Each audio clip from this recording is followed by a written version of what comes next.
You need to know the speed of the indoor motor.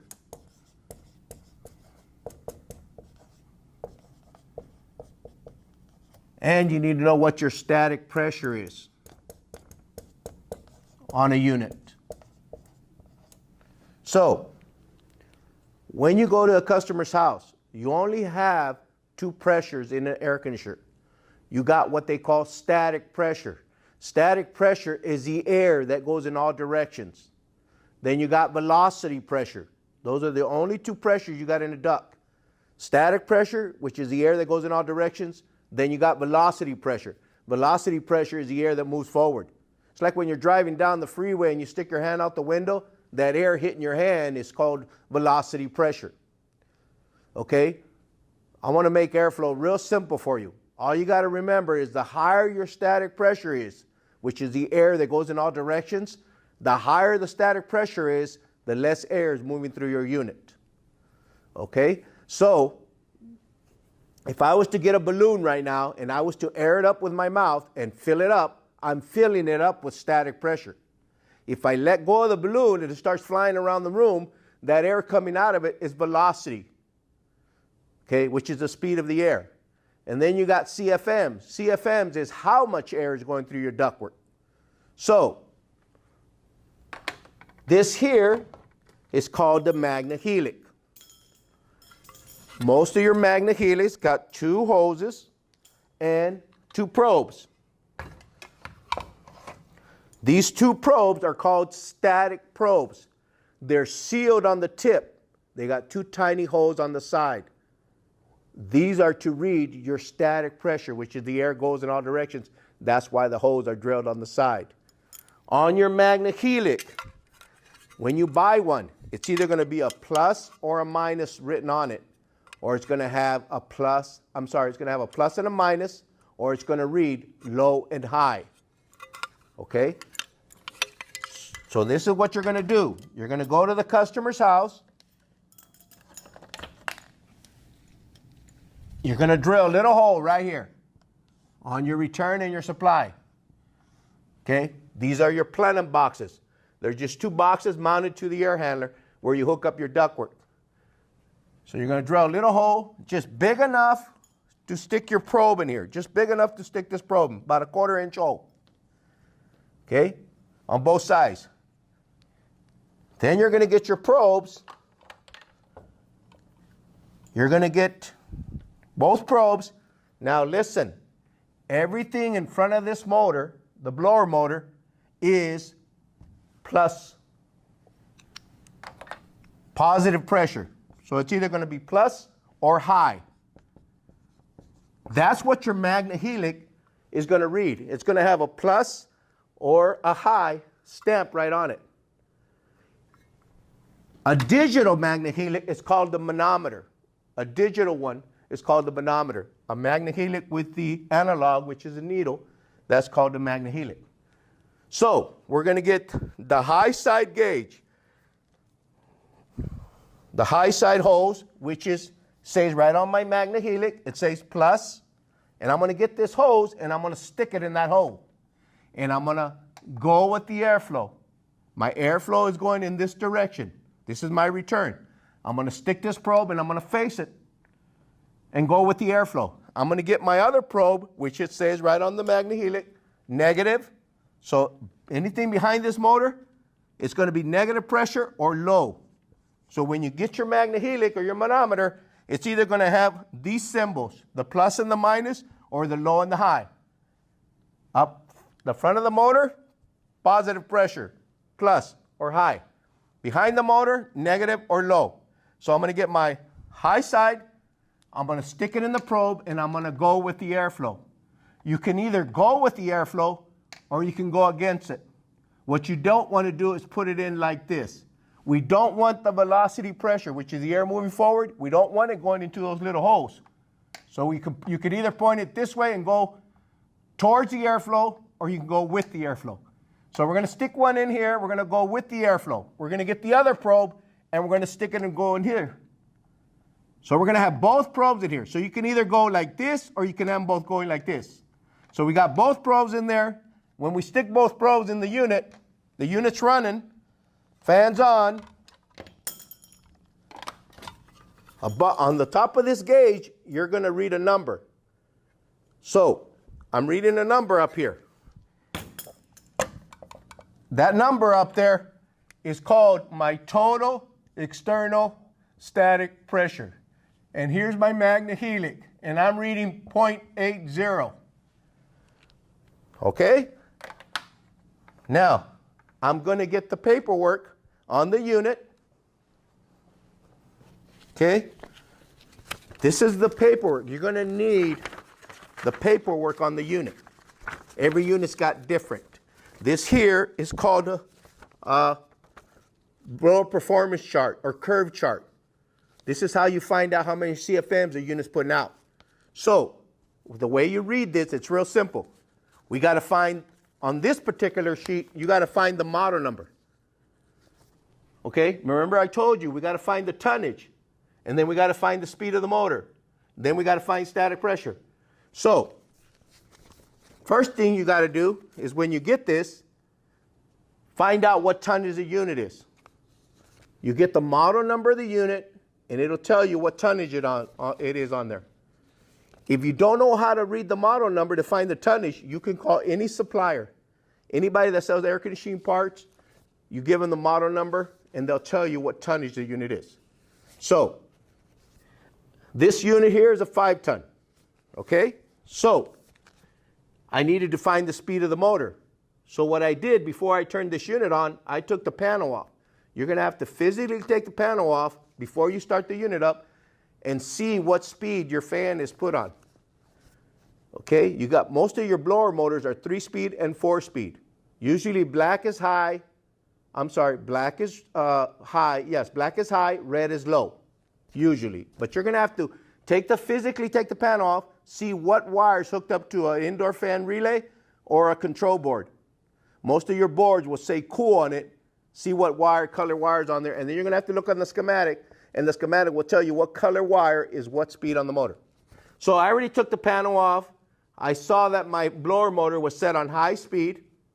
Okay, I found my tonnage by getting the model number, and I read the model number, and it told me that the unit was a 5-ton. Okay, the last thing I did was I did my static pressure with my Magna Helix, and I'm reading 0.80. So I get my chart from the unit. I find the model number of the unit. This one asks you for the model number. Some of them will ask you for the tonnage. This particular unit that we're doing today asks you for the model number. My model number is right here. I got it circled. Then, right next to it, I find the speed of the motor. For this particular unit, what they designate as high speed is T5. That's what they designate as high speed. That's how I know that unit's on high speed, because it's on T5 inside the unit. So I found the model number of the unit. I found the speed of the motor. Above this line right here, it gives you your static pressure. When I stuck both probes in the unit and it gave me a number up here, that was my total external static, the air, the pressure that's going all directions. So it's reading 80. So I go to this column, I find my model number, I find my T5, I go up here and I find 0.80. I come down where it says CFMs, and it tells me this unit is putting 865. That's how many CFMs this unit's putting out. 865. Oh, I'm sorry. I went to the wrong column. My mistake. I go down here to the 5-ton unit. I got the model number. I did the same thing, T5. I went all the way over here to 80, and I'm sorry, this is what I'm reading.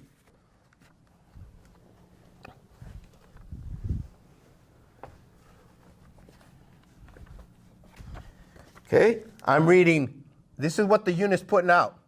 1581 CFMs. Okay? That's how much CFMs the unit's putting out. I got a 5-ton unit. I want to know what tonnage it's running as. I know what tonnage the unit is. I know it's a 5-ton, but I want to see what it's running as. How do I do that? I divide that by 450 CFMs. An AC unit should put out 400 CFM per ton. A heat pump, which is what this is, should put out 450 CFMs. So I'm going to divide that. Let me grab my calculator. Got my little calculator here. And I'm going to divide those two numbers, and that's going to tell me what tonnage the unit's running as. So I go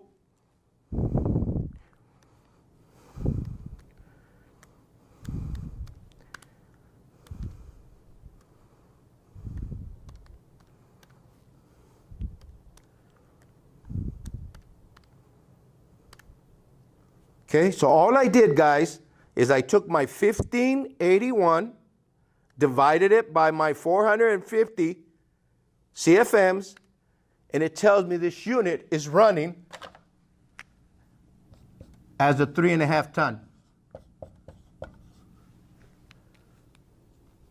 It's a 5-ton unit, but that's what it's running as. The customer, when I got there, the customer says the unit runs all the time, doesn't cool my house down, and she's got a high electric bill. So we got a problem. Now, just to let you guys know, airflow is the most important thing on a unit, and it's the least that people take into consideration to check. If I ain't got my minimum on a unit, the minimum CFMs on a unit is 350 CFMs per ton. That's the minimum. If I ain't getting my 350, 400, 450 CFMs out of a unit, my charge is going to be no good, and the unit's not going to work as efficient as at what it should be running. And most people do not check CFMs. Okay? CFMs is like your blood pressure on your body. CFMs is the blood pressure on the unit. When your blood pressure is off, it messes your whole body up. When the airflow is off on a unit, it messes the whole unit up. There's no way you can check a charge and charge it right if you don't got the right airflow. You're not going to be able to remove as much heat as you should be moving out of that house if you don't got the right airflow. So let's find out where our problem is. Now, right on the unit, most of them, not all of them, most of the units, it'll be stamped right on the side, right on the unit, what your static pressure should be. Most of them, not all of them, but most of them, your standard motors are 0.50 static pressure.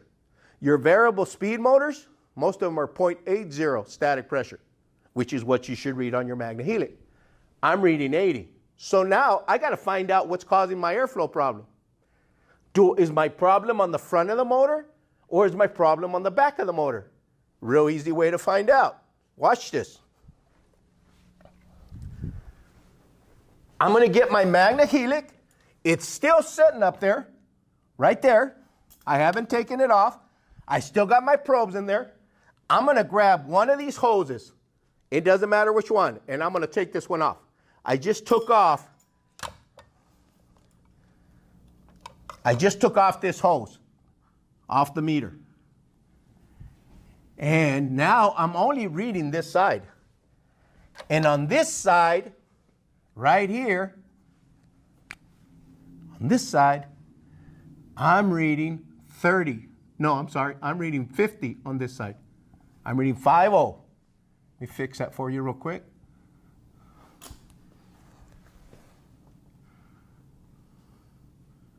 On this side, I'm reading 50. Now, I'm going to get the hose off, and I'm going to put this one back on. And on this side, I'm reading 30. When you add them both together, that's where I got my 80. So when I put both probes in, I got 80. So I took this hose off, and I had this one only hooked up, and I was reading 50 with just this hose hooked up. I put it back on, and I took this hose off. I'm sorry, I took this hose off first. I took this off, and I'm only reading this hose. So this one is off. And that's where I got my 50, guys. Okay? I put this hose back on. I took this one back off. I took this one off, and I put this back on, and I'm reading 30. So I'm reading 30 on this side of the motor. I'm reading 50 on this side of the motor. Let me make it real simple for you. Whichever side has the highest number, that's the side your problem is on. Because I'm reading 50 on the back of this motor, my problem is on the return. If I was reading 50 on this side and 30 on this side, my problem would be in front of the motor. That's how you find out what side your problem's on. So now that I know what my side my problem's on, now I can find out what's causing it. So the first thing I want to do is I want to check that coil to see if it's dirty. The old school, the way we used to check coils is we used to take this whole ductwork apart and get a flashlight and look inside of it. Or we used to cut a little square box right here. You'll still see this when you're out in the field. You'll see a little cut box, and they'll have sheet metal screws on it, and they'll put some duct sealant on it. Well, your air is going this way. So if you take this panel off and you look at the coil, it's going to look nice and clean. Why? Because all your dirt's going to be in here. You won't see it on this side. It's all inside of there.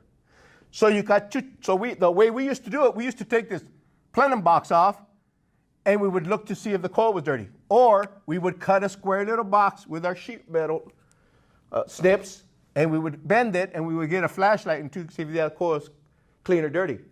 You don't have to do that with a Magna Helix. With a Magna Helix, all you got to do is you already got a hole drill here, and you got a hose drill here. So you're going to drill a hole. You got this hole drill. You're going to drill another one on the other side. Be very careful when you drill a hole. You don't want to hit that coil and make a leak in it. You don't want to hit any wires and get electrocuted. Buy yourself a step bit. This is a step bit.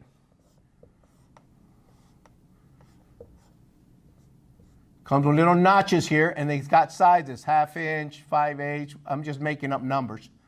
But anyway, buy yourself a step bit, and when you drill there, let's say you want a 1/4 inch. You want a 1/4 inch hole, then you just drill it up to there. And a little trick of the trade, guys, put a washer on it. If I want a 1/4 inch hole, I got a 1/4 inch washer that I'll put on there. So that way when I'm drilling the hole through it, when you're drilling the hole through it, no matter how much pressure you put on it, you're not going to go past that size hole. Because if you use a regular drill bit, everybody's used a regular drill bit. When you're using a drill bit, as soon as it goes through that hole, the drill goes forward. And the last thing you want to do is hit that coil and make a hole. So buy yourself a step bit, buy some washers, you snap the washer on the whatever size hole you want to make, get that washer and put it on there, and you can put all the pressure you want, and your drill is not going to go any further than that washer you put on there. So anyway, back to here. So I drilled the hole here. I already got it here. Now I'm going to get my Magna Helix. Okay, I still got it on there. It's still on there. I haven't taken the Magna Helix off the unit.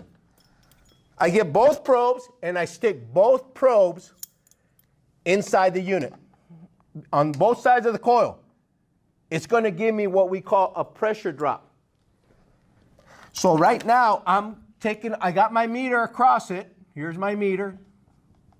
Okay, and I got the probe across it, and I'm reading 0.20. That is my pressure drop on the coil. Now, every manufacturer has a different pressure drop on their coils. Most of your coils, the standard pressure drop is 0.20 to 0.30 for an evaporator pressure drop. So I put both probes over here, and I'm reading 20. That tells me that coil's clean. Just by drilling 2 little tiny holes, putting your Magna Helix in there, you can check that coil and see if it's clean or dirty. You don't have to do all the work we used to do. That's what's so nice about owning one. So I'm reading most of your standard are 0.20 to 0.30. Your high efficiency units, the real high efficiency, like the 20 series, the 24 series, it could be a lot lower than that. That's why you need to look at the specs of that unit, and it'll tell you what your coil pressure drop should be across it, so you know what you should read when you put your Magna Helix in it. So my coil's clean.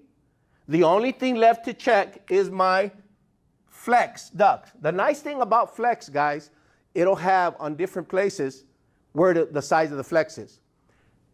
Just by looking at a flex, I know what size it is. So I go and I look at this flex, and it tells me right on it, it's stamped 16-inch flex. So This is called the duculator. I will show you how to read these. They're real simple to read. They look very complicated, complicated and very hard to read, but they're real easy. Now, when air goes through the ductwork, everybody thinks air goes forward. It just moves forward. It doesn't.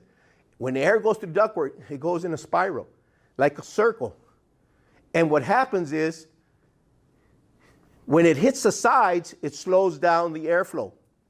That's why hard duct, metal duct, is the best duct you can get, because the sides are smooth. Flex duct is not that good.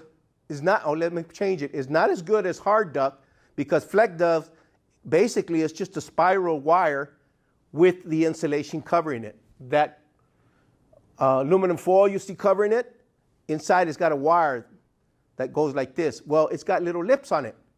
So what happens when the air hits the sides, it slows it down. That there, guys, is called friction loss. Okay? Most of your friction loss for flex duct, you want it at 0.050. Now, that's where this little chart comes in. This is right here is the duculator, is to find out how much air goes through a ductwork. It's very nice. Tells you a lot of stuff. Okay, but we're not going to get into detail on it today.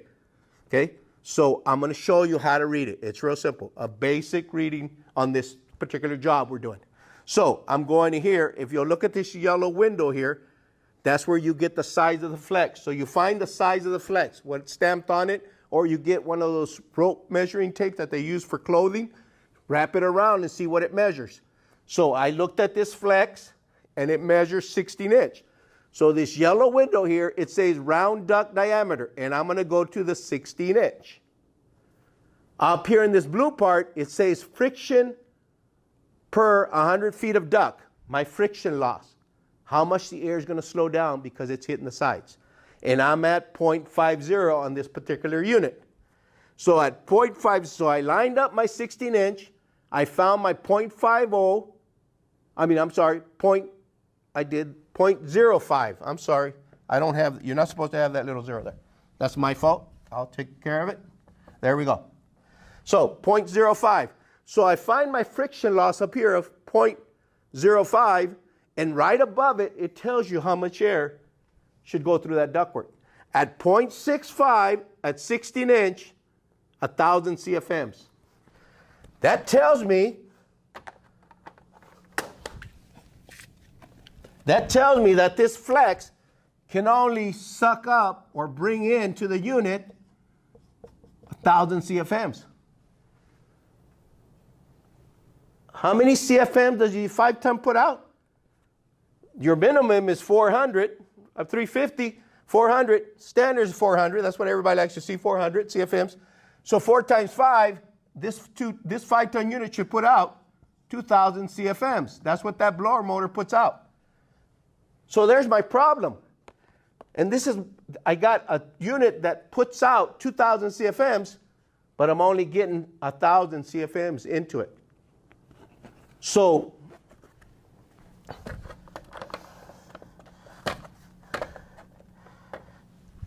basically the problem this customer has is their return duct is too small.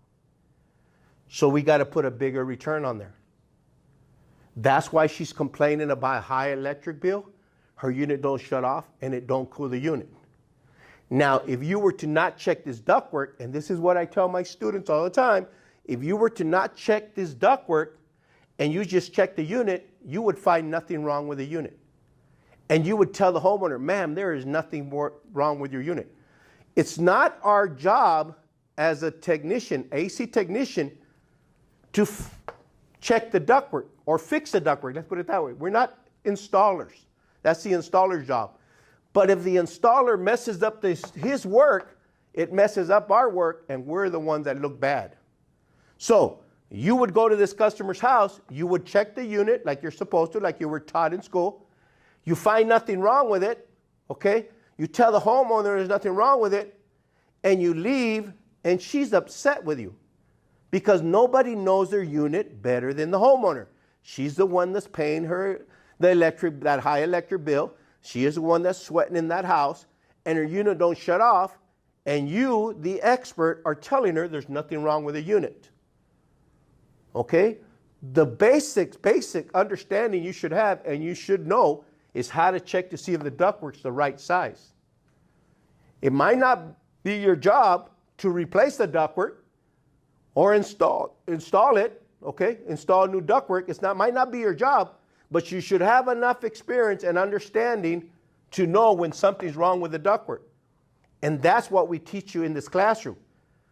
I'm not teaching you how to do sheet metal. I'm teaching you basic stuff that you need to know as a technician, so when you run into this situation, you will know, ma'am, your return ductwork is the wrong size.